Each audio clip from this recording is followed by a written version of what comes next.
Now, he was one of the most powerful diplomats in U.S. history. Henry Kissinger died at his home in Connecticut on Wednesday at the age of 100. The former U.S. Secretary of State was a divisive figure in global politics, and his legacy in Asia has been much debated. As one of his greatest achievements, he's the celebrated architect of America's rapprochement with China in the 1970s. But he's also been criticized for his policies surrounding the Vietnam War, as well as the secret bombing campaigns in Cambodia and Laos. And joining me now for more is Ian Chong. He's an associate professor in the political science department at the National University of Singapore. Mr. Chong, at the outset, when looking at Henry Kissinger's legacy in Asia, has it been positive, negative, a mixed bag? How would you describe it? I would say it's a mixed bag. It's definitely a mixed bag. Some people who remember the rapprochement between the US and the PRC will sort of see that in a fairly positive, see his legacy in a positive, fairly positive light. But let's not forget that the guy also sanctioned the illegal US invasion of Cambodia, which led to the rise of the genocidal Khmer Rouge, and his end to the Vietnam War, saw the collapse of the South Vietnamese regime. So he's at best a controversial figure. And also, after he left office, he engaged quite a lot in consultancy lobbying work that some people question the sort of motivations for. So he's a mixed bag. So let's talk about one of the first points you talked about, the rapprochement with the PRC. The foreign ministry in Beijing was making a statement about him today and called him a dear old friend of the Chinese people. Talk to us a bit about why this affection for Kissinger in China. So Kissinger, I think, was the first person to literally seize the opportunity opened up by the strategic conditions at the time. The US was looking to get out of Vietnam and also to deal with the Soviet Union. The PRC was looking to deal with its worsening relationship with the Soviet Union. And at that time, many people saw the changing configuration, including Nixon, including Kissinger. But Kissinger was the person who Nixon sent on the ground to Beijing to meet with Chinese leaders to arrange a sort of coming together, a rapprochement between Beijing and Washington, such that they could start working together, in particular in terms of addressing the Soviet threat and getting the US an ability to extract themselves out of Vietnam with honor, in the words of Richard Nixon. Where did Henry Kissinger think this relationship with China would go? How would it develop? What was the imagination at that time? So at that time, there was a lot of trepidation. There was a lot of lack of clarity about where things would go. This is in contrast to today, where we sort of think that, oh, it was necessarily the case. It was very natural, taken for granted. But there was a lot of uncertainty. It was a bet. It was a political risk at that point in time because there was not complete clarity about how the PRC and the sort of throes of the Cultural Revolution was waning, how they would respond to U.S. overture. In the end, the two sides agreed to disagree on Taiwan and found some formula of working together. They worked together, and China would argue it probably worked in its favor, because the foreign ministry today also said that U.S.-China relations were vital to the peace and prosperity of the world. At least that is what, according to the foreign ministry, Henry Kissinger believed. But do you think there's the state of the U.S.-China relationship right now, which is anything but, let's just say, very cordial, is partly a result of the template that was set during Kissinger's time?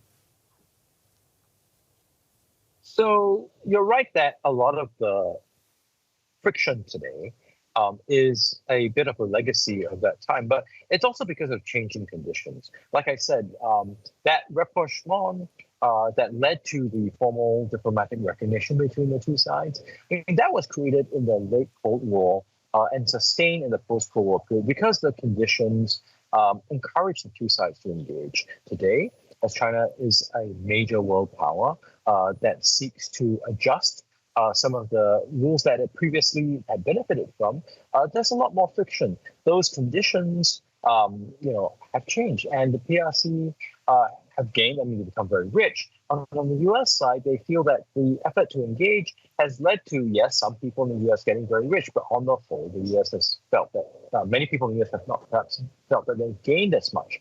Hence, there is a shift from that earlier understanding and perhaps a belief that the engagement under Kissinger, that started under Kissinger, had gone a bit too far.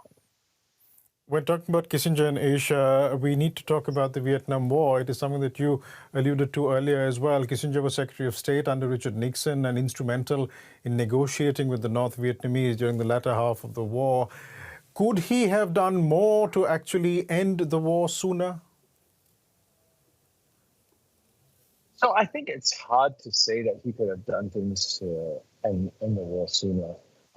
Especially since the directive given by Richard Nixon was not to just have the U.S. withdraw from Vietnam, but to, as I said, withdraw with honor, meaning to say that they wanted to withdraw, not have the South Vietnamese regime collapse immediately.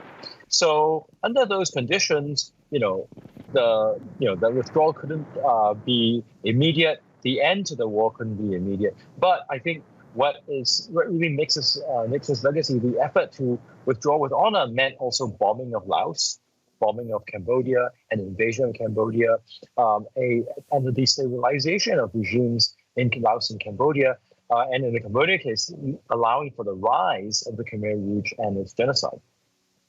Therefore, how do Cambodians view the legacy of Henry Kissinger, given that a lot of unexploded munitions from the time of the carpet bombing of Cambodia continue to claim lives to this day? Absolutely. So the view of Kissinger as the strategic genius is a lot more muddied in Cambodia. I think those people who benefited from the relative stability that came out of the Vietnam War and the U.S.-China rapprochement will see the positive sides of it. But that comes at the cost of Cambodian lives. That comes at the cost of Cambodian stability. And it's easy to forget it, but we should never forget that. I need to sort of expand this to South Asia, moving away from Southeast Asia for a moment, because during the 1971 Indo-Pakistan War, Kissinger and Nixon appeared very much to be on the side of Pakistan, and they had some very choice expletives that they had in store for India, something that isn't looked upon too kindly in India. Was that a misreading of the situation, or just plain U.S. interest at play during that time? It was U.S. interest at play at that time.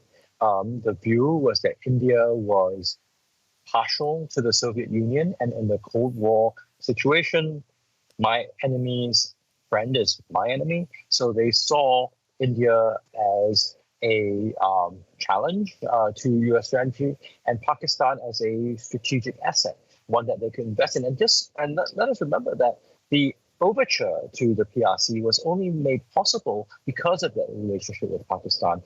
Nixon sent Kissinger out to Pakistan, and supposedly Nixon had a bout of not feeling well, and that allowed him, to create the story about him, Kissinger having to recuperate. And during that time, Kissinger went on to the PRC. So that relationship with Pakistan was very instrumental. And one of the costs, of course, was that relationship with India.